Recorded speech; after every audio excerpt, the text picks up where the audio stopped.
Mulla on sulle täydellinen mies.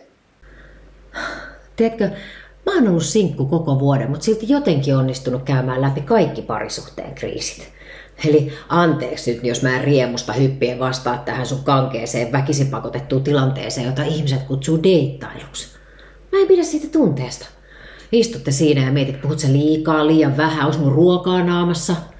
Onks mä tarpeeksi kiinnostava? Onks se kiinnostunut?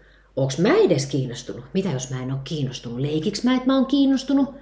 Näytäks mä siltä, että mä oon liian kiinnostunut ja sit se ei oo kiinnostunut, josta välittömästi seuraa, että mua alkaa kiinnostaa. Lähtiessä te teette sen kömpelön perseulkonahalin. Tiedätkö, taputtelette toisianne selkään, mutta silleen, että te vahingossakaan ole liian lähellä.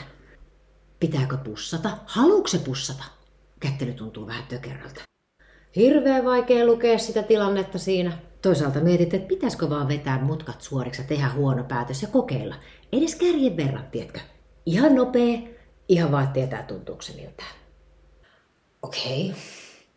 Et en kuule tiedä. Joskus vieto hei voi olla alku uudelle 3 vuoden terapiaputkelle. Laitatko oven kiinni? Jes. Mut hei, kiitti tästä. Hyvä juttelu.